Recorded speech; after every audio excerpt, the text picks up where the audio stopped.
Welcome back to my channel. It is me, Mary Ross. I am a young musician that likes to share their passion through a YouTube channel with covers, originals, and sit-down videos like this where I get to tell you the meaning behind my songs. So if you're interested in that, make sure to check out some of my videos and maybe consider subscribing if that's something you'd like. But today I'm actually going to be talking about the true meaning behind my three most recent songs, Imperfections, Hiding in the Dark, and Will You Ever Come Back to Me? So if you want to know the truth behind those songs, keep watching.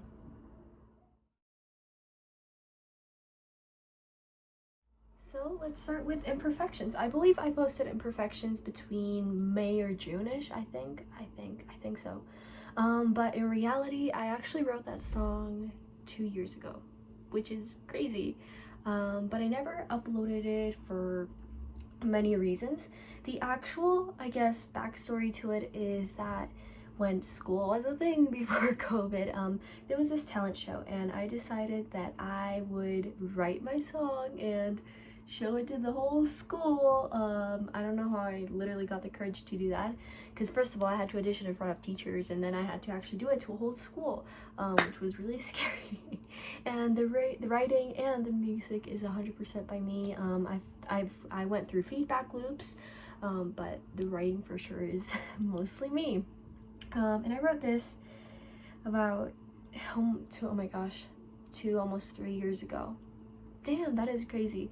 And I wrote it about, imperfections and about self-consciousness and that kind of stuff.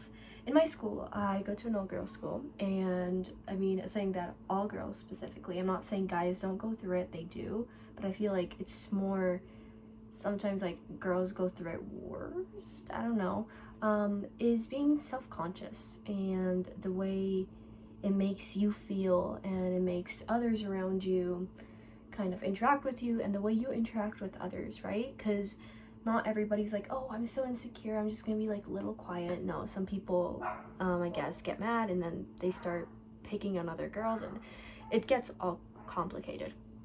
And throughout my years and being in an old girls school, I've noticed that there's always this pressure that society puts on them, to be a certain person, to look like this person, that whoever you look up to should also be very fit or looking slim, or this is what beauty nowadays is, which, like, it shouldn't be like that, right? There is no defining of beauty. It's not like you search up the word beauty and it's like, oh, slim waist, blonde hair, blue eyes, I don't know. And I wanted to write a song about that, and about how sometimes you kind of let people change you. Many times I've seen people being torn apart because of the way they look or the way they act, and it makes you feel like a damn loser, and you lose confidence, and when you lose confidence you go quiet. When you go quiet, you stop socializing. When you stop socializing, you're just there. It's like you're a ghost, you're no longer even a human being. So that's what I kind of wanted to show with that song, that your imperfections shouldn't be something that you put in a list of yourself about your cons, or the things that make you bad or something not worth the world. It should be something in your pros. It should be something that makes you you, like it makes you unique. Nowadays, everybody's like, wow, being unique is such an amazing thing. Then why do we even like make this sense of perfection? When, I mean, we all have to be unique. We all have different DNA, and scientifically we're not all the same. So I kind of wanted to portray that with that song. And I mean, I wrote it. The lyrics are not my favorite. I mean, they're good, but there's definitely some things I would have changed and now looking at it. But the reason I didn't change it is because I kind of hold, like, I guess a little bit of like love to it. I think I did change it from the original though. I did add some new rhythms with like the actual guitar, and I added a capo to make it sound better. But the lyrics are exactly the same, and I didn't really want to change them because I just wanted to show kind of like where I've come from, right? I mean, 2 years, almost 3 years, I wrote that song, and it actually went really well. I performed it, a lot of people cried.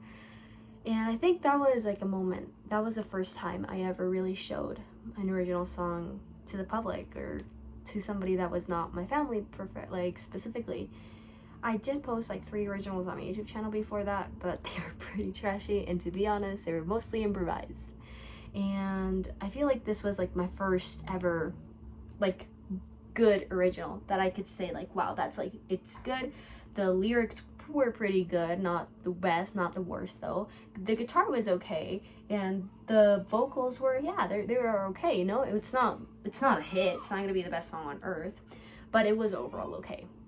And that's why I didn't really want to change it. I didn't want to change anything from it. I wanted to leave it with its essence of simplicity, because with that song I didn't want to like wow people with my guitar skills or with the, I guess, backing track. I wanted to really give them a moment to sit down and reflect on what the lyrics are. Almost like a poem that has music in the background just to get you like in the feels. That's kind of what I wanted to portray with that song. It wasn't specifically, oh, look how talented I am. Oh, look how, like, I'm such a great writer. No, it was sit down, listen to the lyrics, and connect with it. So that's what Imperfections is pretty much about, and I think I'll forever have a big space in my heart for that one, because it just brings back so much memories, and it really gave me the opportunity to be more confident, me myself, with not only always my looks, but my music, you know. It was really, again, the first time I really showed my original songs out to the public, and I was terrified. I was shaking. I was like, oh my god, people are gonna hate this. I'm gonna be made fun of it later on. But in fact, I wasn't, and people actually really liked it. So that's the true meaning behind Imperfections.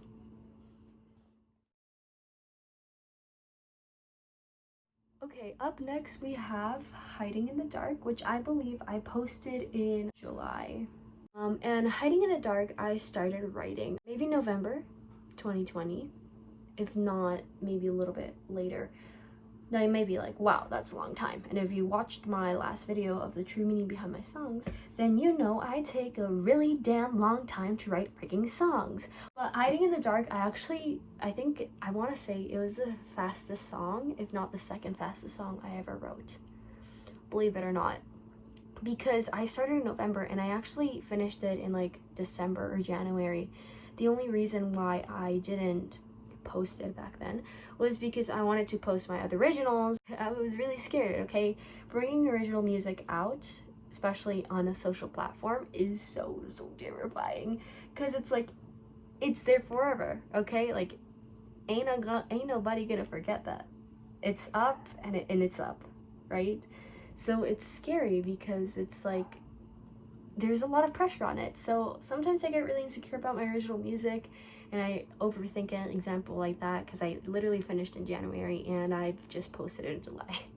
But Hiding in the Dark is about, it has a lot of poetry in it. I don't literally mean hiding in the dark, but when you're struggling with emotions like depression and anxiety, sometimes you feel like you can't reach the sun. Like, everybody around you is able to be under the sun and have all this light and positivity and energy, and you just for some reason seem to be the odd one. And in the first verse, I really wanted to portray that kind of routine that you might follow, and everybody's like, oh wow, you're so organized, but that routine just turns tedious over time, and people don't understand that. You dread that routine, and it's like you don't even want to wake up, because you're like, what's the point? Happiness isn't gonna come. Nothing's gonna be good. You just kind of give up. I have anxiety, and I'm not gonna get into detail right now because that's not what I really want to do in this moment. But a lot of times with people that I've kind of like tried to open up, or for some reason they've noticed that I do have anxiety, they don't know how to handle it, and it turns into something frustrating for me. I don't know, for them, it must be for them too, I guess, in a way, because they don't know how to help you. Because they just say like, oh, it's all gonna be okay, just think positive. Instead of saying that, sometimes all I need is a hug. That's it. It's hard in that sense, because you're like, okay, well, how do I tell this person that, first of all, they're not doing anything? If anything, they might be making me feel worse. Because again, dealing with those situations of seeing your loved ones, being friends or family members struggling with mental health is really complicated because you don't know what to do. And that's what I kind of wanted to show with this song in a poetic way. I wanted to show the life of someone who is stuck in a place of just darkness with their mental health. They don't know what to do, they don't know how to get better at it, and it's just them pretty much showing their life struggles like this. Like, it seems like my only pet is a cloud that always makes me hide. It just seems like sadness or anxiety is never leaving you, like it's literally beside you no matter what. And sometimes when you try to get help to these people, they just brush you off. They're like, oh, you'll get better soon, oh, just try doing this. And then you expect for them to like keep checking up on you, and then that's kind of like it. So then you really wonder, like, did you ever really care for me? That's what I wanted to show with Hiding in the Dark. I guess someone being in a state of, in a really bad state in their mentally, where they don't know how to get out of a bad cycle, and how they are perceived by society and how society might treat them. But what society doesn't know is how bad it is and how they actually feel about it. But that's what Hiding in the Dark is about.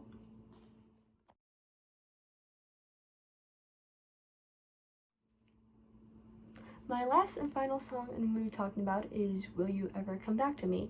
I started writing it, I want to say, in February, and I finished it in June or ends of May. So, funny story, I got inspired to write this song by an Instagram post. Since quarantine started, keeping up with friends has been extremely difficult for me. But I remember one of my friends, she posted this picture on Instagram, and I saw her hair was really short. And at that moment, I realized, like, wow, I've missed out on a lot. And I wrote this song very specifically about someone. I find it very funny because that's the first phrase in my song. It's, I've seen you on social media, you cut your hair short and you didn't tell me. There's this in the chorus, it's pretty much a lot of questions like, hey, how are you? Have you been? Have you changed? And then at the end, will you ever come back to me? I wanted to make this song about kind of what I wish I could ask this person. I wanted to portray that feeling of like you wanting and you having this want and drive to ask this person, how are you? What's up? Like, tell me about your life, but yet feeling like you can't or it isn't natural. And then in the end, wondering, will you ever come back to me? And then in the second verse, another thing is, I've asked my friends about you. They say you're doing just fine. They tell me you're texting them at midnight. And sometimes you might text this person and they never reply. So you ask your friends. And your friends tell you that, what, really? Like, wow, that's so weird that they haven't answered. I texted them like an hour ago and they answered me. So I kind of wanted to include that because I know that happens a lot. I've heard it happens a lot. So I wanted to include that. And then I have my bridge, which I for some reason really like. The first time I played it, it literally looked like I was about to cry. I think I actually did cry. I felt really emotional to it, which I don't know why. And then in the end, in my outro / last chorus, I wanted to put the things that I would actually ask this person if I were to see them back and to see them in person. Because I would never go to this person in real life and be like, hey, why did you stop talking to me? Will you ever come back to me? Like, no, I wouldn't do that. So instead, in the end, I said, hey, how are you? I hope you're there and you haven't changed. Hey, I like to think back of all the great times we shared, just you and me. I hope this means you came back to me. And then the last chorus is really supposed to portray like, okay, well, you know what? I'm leaving everything that happened, all my feelings, all the way I felt, and I'm focusing on the present. But yeah, that's what Will You Ever Come Back to Me is about. Well, thank you guys so much for watching. I really hope you guys enjoyed this video and knowing a little bit more about me and my songwriting and what my songs are about. I also hope you were able to connect a little bit personally, either with me or my songwriting. And as I said before in my intro, I am a young musician who shares their passion and love through music. So if you're interested in that, make sure you check out some of my other videos, or potentially subscribe. It'd mean the world to me. But I love you guys so much, and all the links will be in the description of my original songs as well as other social platforms if you guys are interested in those. But I love you guys so much and all your support, and you guys mean the world to me. Bye!